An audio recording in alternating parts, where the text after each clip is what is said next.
प्यारे बच्चों, आपको प्यार भरा नमस्कार। आपका ये हिंदी कार्यपत्रक नंबर 13, तिथि है 10 नवंबर सन 2020। और क्योंकि ये हिंदी का आपके कार्यपत्रक है बच्चों कक्षा 7 के लिए, तो ये आपकी हिंदी पाठ्य पुस्तक वसंत में आप की बड़ी ही बहुत ही प्यारी कविता है कठपुतली। इस पर आधारित है आपका कार्यपत्रक। कठपुतली पाठ से ये दूसरा कार्यपत्रक है और इसमें आगे की कविता बची हुई जो थी वो दी गई है और इस पर इसका प्रसंग भी दिया गया है और भावार्थ भी दिया गया है और फिर कुछ प्रश्न पूछे गए हैं। तो हम पढ़ लेते हैं कविता को। सुनकर बोली और कठपुतलियाँ कि हाँ, बहुत दिन हुए हमें अपने मन के छंद छुए। मगर पहली कठपुतली सोचने लगी, ये कैसी इच्छा मेरे मन में जगी। तो ये प्रसंग पहले हम कार्यपत्रक का पढ़ लेते हैं, भावार्थ और प्रसंग, फिर मैं थोड़ी चर्चा करूंगी इस कविता के ऊपर। प्रसंग है, प्यारे बच्चों, यह कविता श्री भगवती प्रसाद मिश्र जी द्वारा रचित है। उन्होंने एक कठपुतली की मनोदशा का चित्रण किया है। वे कहते हैं कि कठपुतली बंधे होने के कारण दुखी है और विद्रोह करती है, जिससे अन्य कठपुतलियां भी विद्रोह करने लगती हैं। भावार्थ है, पहली कठपुतली की बात सुनकर बाकी कठपुतलियां भी विद्रोह करने लगी और कहने लगी कि बहुत दिन हुए हमें अपनी मनमर्जी किए, हम दूसरों के इशारों पर नाचकर थक गए हैं। यह सब सुनकर पहली कठपुतली सोचने लगी कि ये कैसी इच्छा मेरे मन में जगी। उसके ऊपर तो अब अन्य कठपुतलियों की भी जिम्मेदारी आ गई। बच्चों, ये जो कविता है, कठपुतली तो वैसा वास्तविकता में कठपुतली एक निर्जीव वस्तु होती है और वो धागों में बंधी होती है और कठपुतली नचाने वाले के हिसाब से जैसा वो चाहता है वो वैसे वो नाचती है ना। लेकिन कवि ने यहाँ ये कल्पना की है कि यदि कठपुतली में प्राण होते, वो हमसे कुछ कह सकती तो वो क्या कहती। इसको बच्चों हम अपनी आज़ादी से भी जोड़ सकते हैं। इस कविता के इन शब्दों को हम अपनी आज़ादी से भी जोड़ सकते हैं। ये कविता काफ़ी पुराने टाइम में लिखी गई थी। उस समय भारत में आज़ादी प्राप्त करने का जोर शोर से अभियान चला हुआ था। तो कठपुतली के माध्यम से कवि ने लोगों को ये समझाने की कोशिश की है कि हमें कभी भी दूसरों के इशारों पर नहीं नाचना चाहिए, दूसरों की बातों को बिना सोचे समझे नहीं मान लेना चाहिए, अपने जीवन को अपने हिसाब से जीना चाहिए। और यदि आज़ादी प्राप्त करने के लिए हमें और लोगों की भी मदद करनी पड़े तो हमें मदद करनी चाहिए। ठीक है, तो क्या कहा है, सुनकर बोली और कठपुतलियाँ।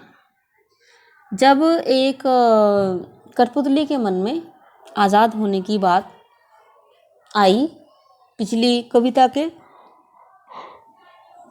पहले अंश में उसने कहा था कि मुझे मेरे धागों को तोड़ दो, मेरे बंधनों को तोड़ दो और मुझे मेरे पाँवों पर छोड़ दो।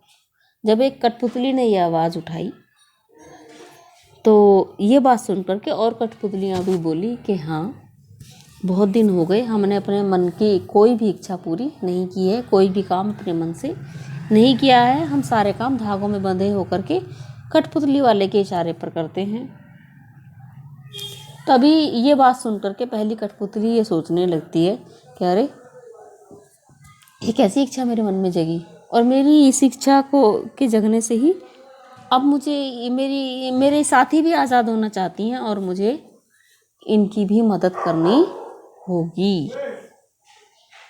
तो बच्चों, समाज में हम इसको ऐसे भी ले सकते हैं, आज के समाज में ये कविता एक ऐसी कविता है कि जितनी ये प्रासंगिक उस समय थी जब ये लिखी गई थी, उतनी ही आज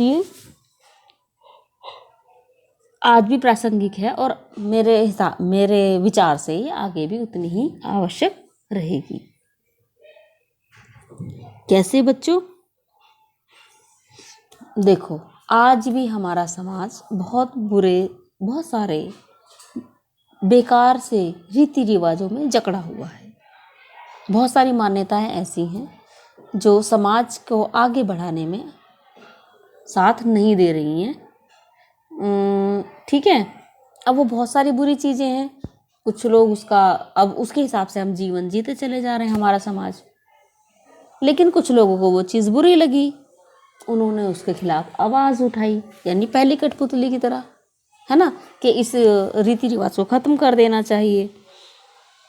जैसे कि आज एक है कि लड़कियों को माता पिता की संपत्ति में बराबर का अधिकार कानून ने दे दिया है, लेकिन पुराने समय में क्या था, लड़कियों को कोई अधिकार उनके माता पिता की संपत्ति पर नहीं था, है ना। उदाहरण दे रही हूँ बच्चों, ये अब क्या हुआ, नहीं था, उसी हिसाब से सब जिए जा रहे थे। लड़कियों की हालत बुरी दशा थी, ससुराल वाले सही से रख रहे हैं नहीं रख रहे हैं, लेकिन उनको हर हालत में ससुराल में ही रहना है, उनके अत्याचार सहने हैं, है ना। अब क्या हुआ कि कुछ लोगों ने आवाज़ उठाई इसके खिलाफ कि लड़कियों का हक अधिकार पिता की संपत्ति में क्यों नहीं है ना।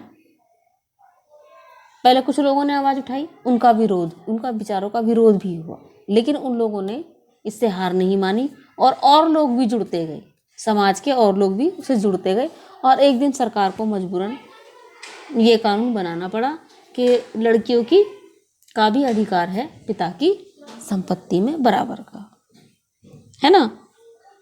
अब ये अधिकार बन गया है, लेकिन फिर भी सामाजिक स्तर पर यह अधिकार लागू नहीं। दुनिया की सारी बेटियों को पिता की संपत्ति में नहीं मिलता हिस्सा, लड़कियां कहती भी नहीं है।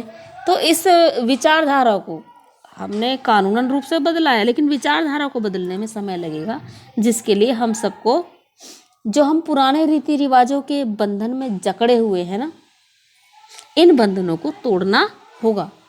हम उन रीति रिवाजों के बंधन के हिसाब से नहीं चलेंगे, हमें उन बंधनों को तोड़ना होगा और अपने हिसाब से समाज को चलाना होगा। और इसके लिए कुछ लोग आगे आएंगे और उसका फायदा पूरे समाज को मिलेगा। ठीक है, तो अब हम आते हैं प्रश्नोत्तरों पर।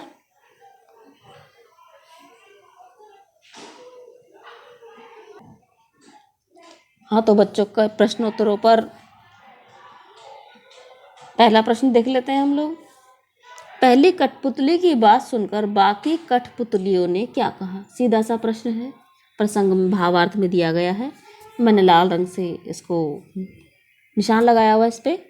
बहुत दिन हुए हमें अपनी मनमर्जी किए, हम दूसरों के इशारों पर नाचकर थक गई हैं। ठीक है, तो आप इसमें उत्तर में ये लिखोगे, पंक्तियां यहाँ से ले ली हैं, लेकिन उत्तर अपने शब्दों में लिखोगे। पहली कठपुतली की बात सुनकर बाकी कठपुतलियों ने कहा कि हमें अपनी मनमर्जी किए हुए या अपनी इच्छा से काम किए हुए बहुत दिन हो गए हैं और हम दूसरों के इशारों पर नाचकर थक गए हैं। ठीक है,